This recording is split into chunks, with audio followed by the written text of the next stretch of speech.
kind of feeling okay after the Villa game. I think I went to Mostar the other day. Went to see that game. It was extremely close and tight affair, but Villa got the job done in the end, which was very nice to see. And the noise and the limbs at the end of that game were amazing. But then today against Wolves, I was, I think after 90 minutes, happy with the draw. But then after injury time, thinking, oh, if only Villa had pulled that out of the bag, could have won it. So yeah, I mean, George, I'll ask you, how did you feel about the game? How are you feeling about it all? Yeah, I think overall positive. We talked about our record at Molineux in the previous show and how it's not particularly great. We always seem to struggle against them, both kind of home and away, really. And obviously, they are buoyant after their win against Man City as well. So, and they've got, player for player, they've got a very decent side. A local derby, of course, too, which adds that little spice. And it was a really kind of very spicy. I mean, we'll do the spicy question later, but the game itself was pretty spicy on the old spiceometer, Frankie. Yeah. Lot of big tackles coming in, yellow cards. I think the referee did okay, but I think struggled in parts to kind of keep things ticking over. It was really quite scrappy, quite bitty. I think a draw probably was a fair result in the end.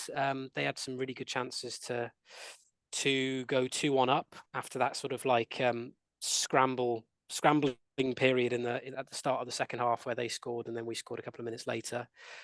They sort of recovered quite well and had a couple of decent chances to retake the lead. And then right at the end, after their sending off, after the 8 billionth minute of added time, Ollie Watkins almost celebrated his new contract with a last second winner, which thundered off the post. But I can't be too I mean, that's probably the one thing that you look back on and think, oh, if only that was a few inches to the left or whatever. But a draw is a good result. I think I probably would have taken a draw ahead of the game.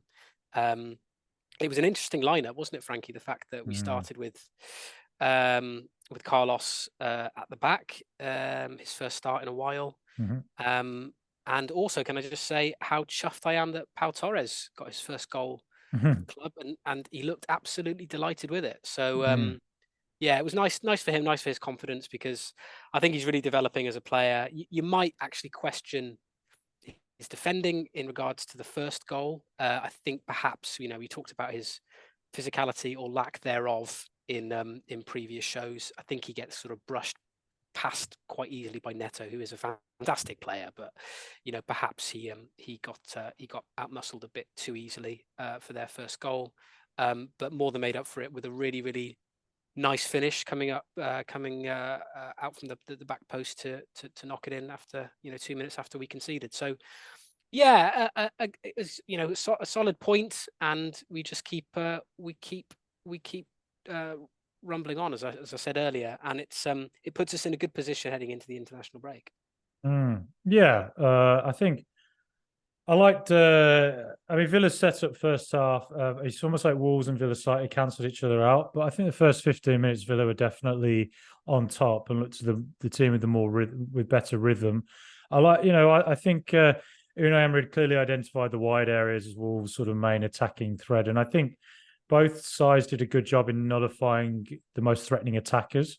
Wolves defence, Dawson, Kilman, I thought were very, very good. I can't remember, it is Lamina. I think it is the Wolves player in midfield. I thought they did a good job in sort of keeping Villa quiet. I think Villa really struggled to get that ball into the final third because neither Diaby or Watkins were particularly winning those physical battles with back to goal, which made me wonder whether Duran would come on, but then obviously Zaniolo is a big physical guy as well, which I'd sort of overlooked. And so that was an understandable replacement, I thought, in the second half. But I think Villa obviously had targeted the wide areas, so bringing in Konsa, Cash out right, playing on further forward, and then Dean on the left. It just meant that it was almost like Villa had a 6 at the back at times. And in the middle of that box with Luiz, Kamara and Watkins and Diaby. I think defensively it was a very impressive tactical display. I think we kept Wolves very quiet generally in the first half, at least. Second half, first half, I think we were the more dominant team for the first 15 minutes, but I think we slightly fell into Wolves' trap a bit where it's a horrible, horrible away day. They don't like us, Wolves. fine. It's going to be a bear pit atmosphere on a derby day. And I think the last thing you want to do is kind of give the fans something to get behind. And I think at the corners, the Dawson McGinn, scraps that were kept on happening, it sort of played into their hands a little bit.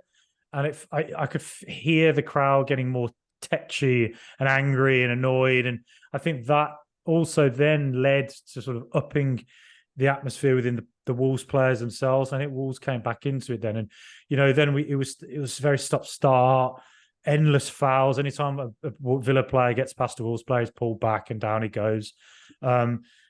Second half, I think the goal we conceded, it was the one time our shape was sort of caught out, and it was because Douglas Luiz was dithering on the ball. I don't really know what, he's such a brilliant player. I'm sure he's wondering himself what he was doing there, really. You don't really expect that from him, but he got caught by Hwang, and Hwang broke forward, and that was when Pedro Neto had that one time in the game that he really had a lot of space. There was maybe 2 times in the second half he had a lot of space to run at our defenders. And in fairness to Torres, I don't really blame him, to be honest. Neto's a fantastic player. I wonder if it's going to be Chelsea or Man City who bid 100 million quid for him. Man City deciding, we've lost one game. What? We need to spend 100 million quid on Pedro Neto. Great. When we've got Doku already and Grealish and whoever. So I think the run he did at Torres, I think sometimes there's a tendency for us all to criticise defenders. I just thought it was a really good run from Neto, and I thought it was a great ball across. I think Hwang placed himself very well, and I think that it was just the one time they caught us, and it was a good goal. I mean, sometimes you just do have to hold your hands up and go, well, yeah, damn, they caught us there. But for Villa to fight back so quickly, brilliant, because Watkins hadn't been involved in the game. Finally gets a little bit of space, and what a super cross that was into Pau Torres. Halfway through, the Wolves fans serenading us with that S on the Villa song. It was hilarious to hear them just go into pure silence as Pau Torres was jumping around celebrating. That S on the Villa song that Birmingham City fans, in the middle of the night, they're so obsessed with us. They wake up in the middle of the night singing it. They walk down the aisle at a wedding to it. It's their favourite. That's how small time they all are singing about it. But, that's the way it is. But so that was brilliant to shut them up. Wolves then had one big chance from Neto again. But, Martinez came up, made himself big. Maybe that sort of put him off, but he probably should have scored it. But then Villa, I think we did have the better chances overall in the game. But I think both sides defended well. But then obviously from the 90th minute on, God, we had so many chances to sort of kill it, particularly after the red card. And George, was that a penalty on Ollie Watkins or not? I'm surprised. I'm surprised it wasn't checked. It's almost like because he had the shot, the referee sort of discounted it as if he just went down, without taking the shot, I think it probably would have been looked at. But because he carried on and had the shot, I think it almost got dismissed, which is completely barking if that was the reason. Because I watched it back and clearly Doherty he just pushed him. like Watkins has got past him, and to prevent him shooting, while he's sort of secure on the ground, he gives him a push before he has a shot. It does seem pretty remarkable how that was let go. I think it was a clear penalty. It clearly put him off balance. Yeah. And so it's like when I mean, what were they doing at Stockley Park at that moment? Like, how did they not call it back? It just to me seems so obvious. I mean, if they watch Star Wars and they see Darth Vader force push Luke Skywalker out the window, did they miss it? Did they somehow not see that happen? No, I think Frankie, they were watching Star Wars at the time, which is why they missed it. just to the bit where Han Solo's been frozen, and they're just like, I can't believe it. I never saw that. Luke's just had his hand cut off. Oh my God! Or while poor Ollie Watkins is sent flying forward. No, they're watching the prequels, and it was the moment when Obi-Wan Kenobi is like, "You were the chosen one. You were the chosen one." And they're just weeping at the screen without looking at the VAR monitors. Yeah. That's what was going on. Yeah, I like sand. It's rough and coarse, and it gets everywhere. God, if you know Star Wars, you'll know that terrible quote. Yeah, I mean that is that's what you call S chat. Yeah. Yeah. It's the sort of stuff you might hear in a smoking area at a club. Yeah. Some guy's trying his luck with a girl, and You know that meme of that kid just shouting in that girl's ear who just looks like she's not listening. Yeah, Uh, yeah. Do you I like don't like sand? sand. It's coarse and rough and it gets everywhere. And she's just Uh, sort of looking out like, but Christ. if that's not a penalty, then like next time I play football, I'm just going to push someone in the back. I'm going to do a rock bottom or a people's elbow. I'll run from either side of the pitch, probably out of breath by the time I give the people's elbow. But it's not. I mean, I just do not see how that's not a penalty. But wasn't given. But then Villa had the chances in injury time to do it. But George, horrible away day. Not a place I don't. And I think as much as Gary O'Neill seems to have been moaning about stuff after the game in the press conference, I'm not really sure what he's annoyed about. No. Given that Wolves were pretty cynical, I think, for most of the game, and that's not me being biased Villa fan. I think it's objectively. I think that red card they got in the end was kind of coming, to be honest. Yeah. But I think that Gary O'Neill's he did well at Bournemouth last season, and look at how poorly they've started the season. And I think he's maybe getting something going at Wolves, playing to their strengths. That was a tough away day, particularly a derby day. I think for Villa to have had the volume of games that we've had, we've had as many wins as we had, and to be in fifth place going into the international break, breathing down the necks of Man City. Pep Guardiola looking over his shoulder, the bold fraud. he's the best manager ever, but panicking as Professor Unai tracks him down with his glorious widow's peak. The professor's after him. I think I think we're in a great spot, and given the volume of games and the sheer weight of injuries we've had, we've shown in different games, different tough scenarios, that we can get the job done. And at Wolves today, we very nearly got it done in an environment that I think a Villa of old would have folded and lost 2-0. I think it was I think we should.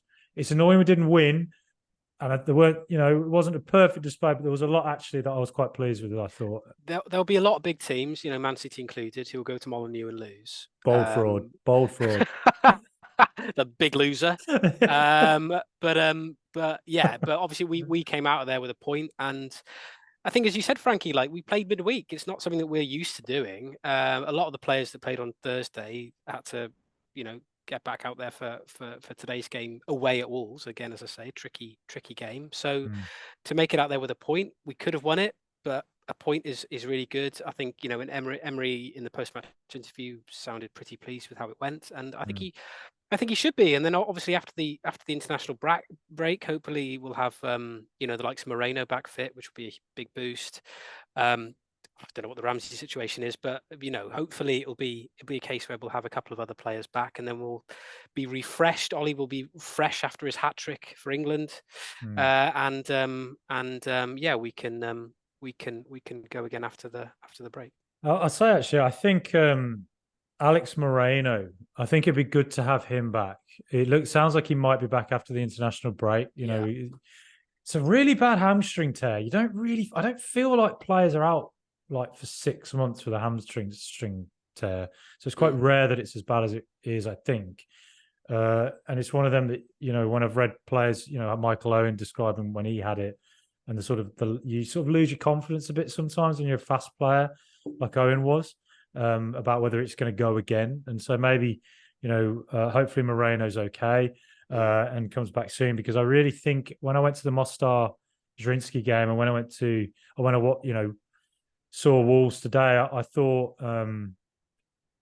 we missed that dynamic a bit. I think that he, Dean's good when you give him space and he can put a cross in. I think against Wolves and their defenders, they're probably wanting you to cross the ball in. Yeah. Dawson was literally clearing every ball away with his he was very big good. balding head. Dawson was great. Yeah. But I think that Moreno, he just is able to beat a man, and he's able to pull the ball back. He's a bit more of a midfielder than I think Dean is. I think he added a really great dynamic to Villa last season on the left-hand side. And so if Moreno's back after the international break, I think that's a really positive addition to Villa.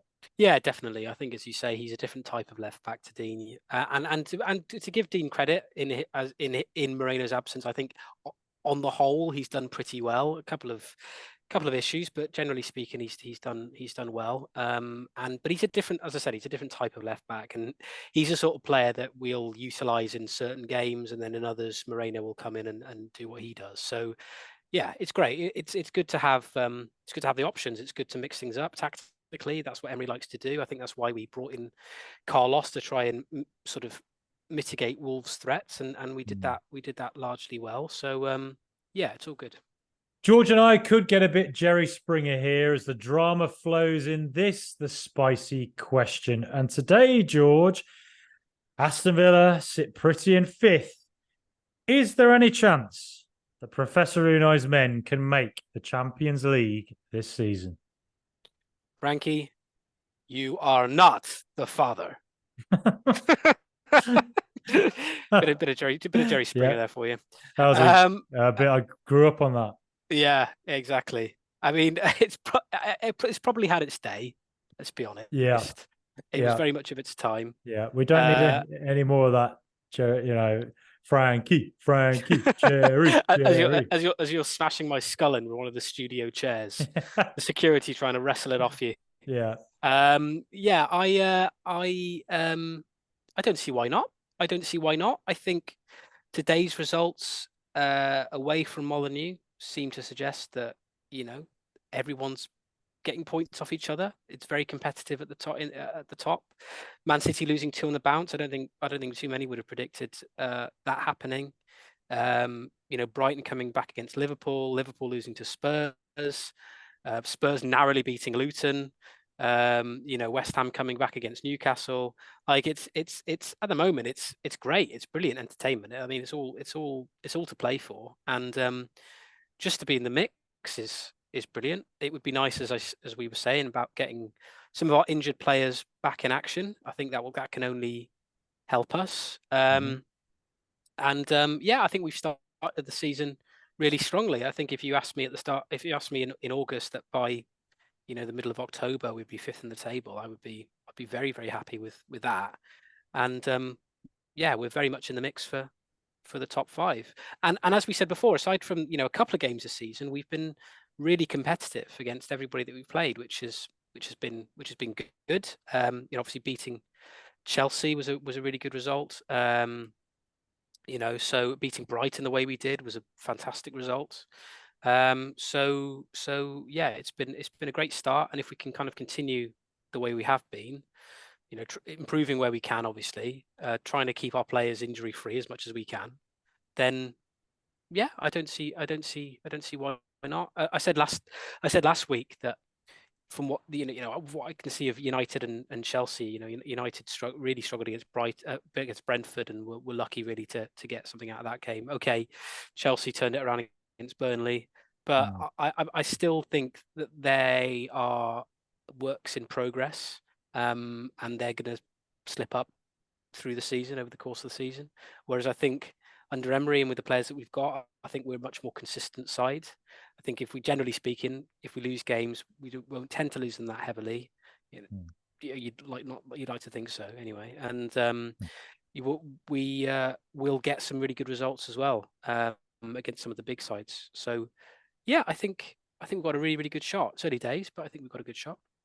What about you, Frankie? Well, it depends. You know, if there's 5 places in the Champions League this season, I still don't exactly know when that is decided. But if there are, suddenly I'm really starting to believe there's a possibility. I still veer towards thinking we won't get that, but interesting start to the season, really, because there's a lot of really good teams up there, aren't there? You know, yeah, Tottenham, Arsenal, City, Liverpool, Villa, Brighton, West Ham, Newcastle. That's the top 8, and they're all really good sides. And they can all beat each other, as we've seen. You know, they're all capable of. There's not one team among them. I mean, you would say Man City would be the team that can beat everybody, and I'm sure they will. They miss Rodri and De Bruyne badly at the moment, but once they get those players back, I think they probably will just motor their way on to winning the title again. But after that, you know, Arsenal they have started well, Liverpool has started well, but they're still beatable. And and they've got Man United and Chelsea back there as well. And God only knows with Chelsea, Man United. Maybe I, I do maybe not quite United at the moment. There just seems to be a lot of flaws there that aren't. I don't know. I'm not immediately fixable. Whereas I think Chelsea, I've just got this horrible feeling that they might just click at some point and go on like a 10-game, unbeaten run or something like under Pochettino. And I don't know. It's hard to call with United and Chelsea whether they're going to fight their way back into it.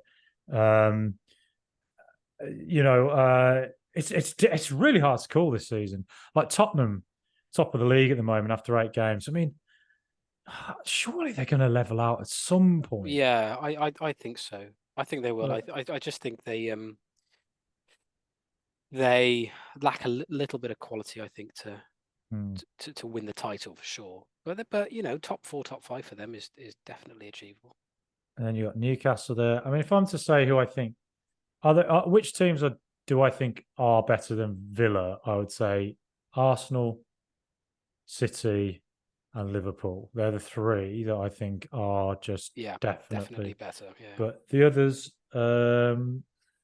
is probably a case for some of them, but I think Villa could compete with them. So I don't know. It's not impossible to get Champions League at all, and I think that we should definitely aim for that. Whether we can cope with the volume of games that are going to be coming over the coming months, and whether we can just avoid big injuries. I think if Buendia and Mings were fit, if Ramsey wasn't out for bloody ages, if Moreno wasn't out for ages, and we were able to mix the team up a bit more than we can do, I just fear there's one more injury that could a Consa or a Watkins or something like that, or a Louise, just something that would really impact us to more so than other clubs, because maybe other clubs don't have the injury load that we have. So we'll see. But it's been a great start. Well, it's a really good start, I think, given those injuries. It's great to be where we are, at the moment in the league, with some top results. And I think 1 or 2 players have grown into it. I thought Pau Torres has been growing into it in recent games. Consa's really coming into his own now as well. So we'll see. I think we can do it, but I think stuff is going to have to go away a little bit, and I think 1 or 2 other teams might just have to slightly underperform themselves, what they expect of themselves. I think what stands us in good stead is that we seem to be the most stable of the clubs around us. So, for example, you've got the likes of Consa and Watkins committing their futures to the club, which is obviously very big. There doesn't seem to be, massive egos at the club as well. All the players are probably around the same sort of level. Like, we do have just generally a squad of top quality players. I mean, the fact that, I know Watkins has his doubters, but sorry, not Watkins, Bailey has his doubters, but the fact that we can bring on a player like Bailey off the bench does go to show how far we've come. So they're all, the players we've got are more than capable. There is that kind of just stableness. Whereas if you look, Chelsea got problems, United got problems, even with Brighton and De Zerbi, the future of him as manager is probably always going to be up for debate. Newcastle have the pressure of, their billionaire owners and the pressures that come with playing in the Champions League. Spurs without Harry Kane for the first time in years and having to sort of manage with that, which obviously they're doing very well at the moment, but that's still surely a bit of an issue. We've got our sort of number 9 set, which other clubs maybe don't as well with Watkins. As I said, we're very, very much in the mix, which is just amazing to say, given 18 months ago we were staring down the barrel of a gun, and now people are legitimately saying that Villa can finish in the Champions League spots. It's amazing. It is amazing. A year, what a turnaround! It's almost a year since Professor Unai turned up and opened the University. But